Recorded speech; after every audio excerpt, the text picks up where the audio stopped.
So far, I speak 4, but I love planning ahead. And since I was very little, I knew that I wanted to travel and learn a lot of languages. In fact, my goal has always been to speak at least 5 languages by the time I'm 25 years. But with time, I realized that 5 languages is too little for me, and I want to make that a bigger goal.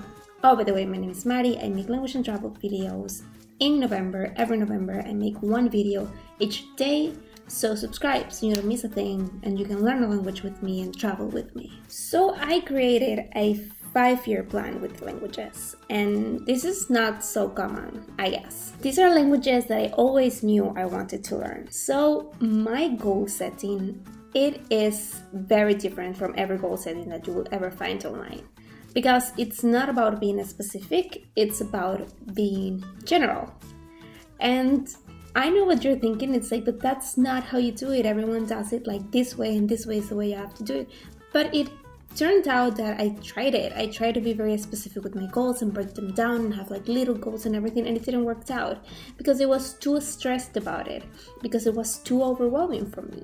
And it doesn't mean that I'm not gonna achieve my goals, it's just that I have a different approach to them. So first of all, I want to say why I personally don't like very specific goals regarding language learning. In other aspects of my life, I might do that, but not language learning. I feel like setting a lot of goals for language learning it's too overwhelming for me. Like, just like, I feel like, because they tell you like you have to like write a name and put a date and everything, like I'm gonna finish this grammar book by 11:30. But that doesn't mean that by 11:30 you know everything there is to know in the grammar book, because sometimes you just want to like quickly like check that box, and that's not what language learning is about. For me, language learning is a lifestyle. It's something I decided to live with for the rest of my life. It's a constant learning. So that's why setting goals for it didn't make sense, because I don't want to stress about it. My life sometimes is too busy or too crazy for me to achieve little goals every week.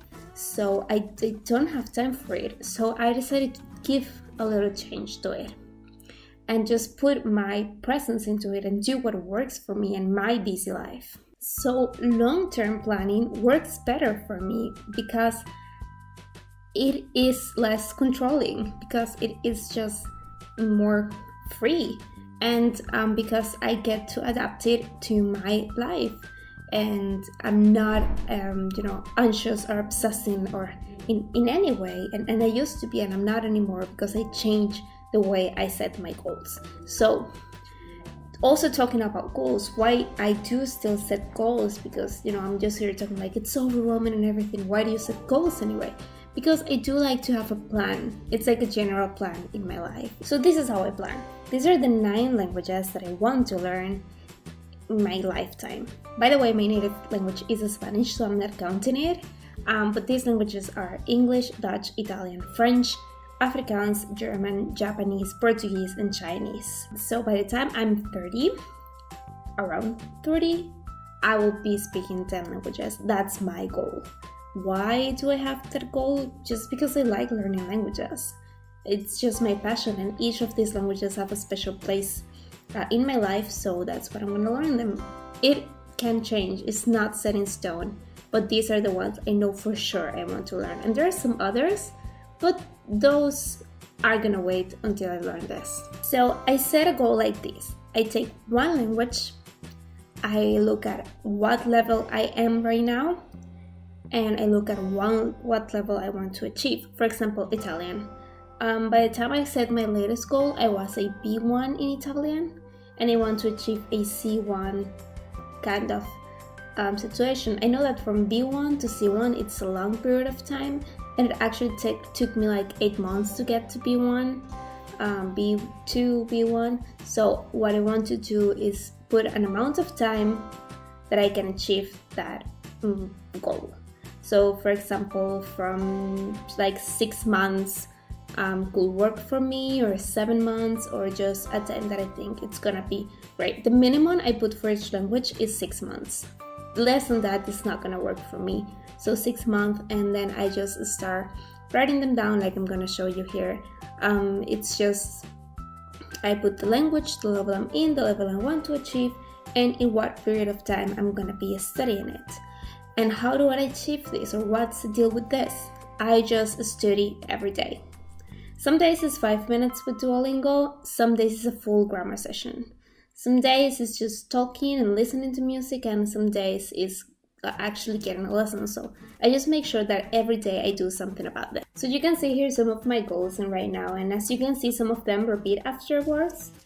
Like after a 3-year period of time, I repeat some of them to improve them. So my goal is with these languages specifically is to get them to intermediate to advanced level. They don't have to be perfect, but I want to reach a good fluency with these languages. And with all of these includes like making friends in the language, talking every day, using it every day, and just like finding a way to include it into my daily life so it comes as easy as it can be. So this is very simple. I just put a date, a language, and a level, and I roll with it. I do it every day. I study a maximum of 2 languages at the time, and sometimes I focus on just one for a month.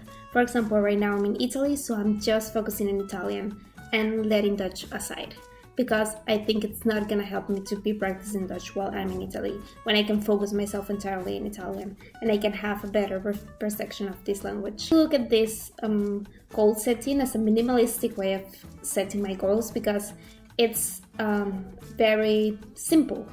It's just very open as well. So if, let's say, I'm going to study Italian from B1 to C1 from July 18 until March 2019.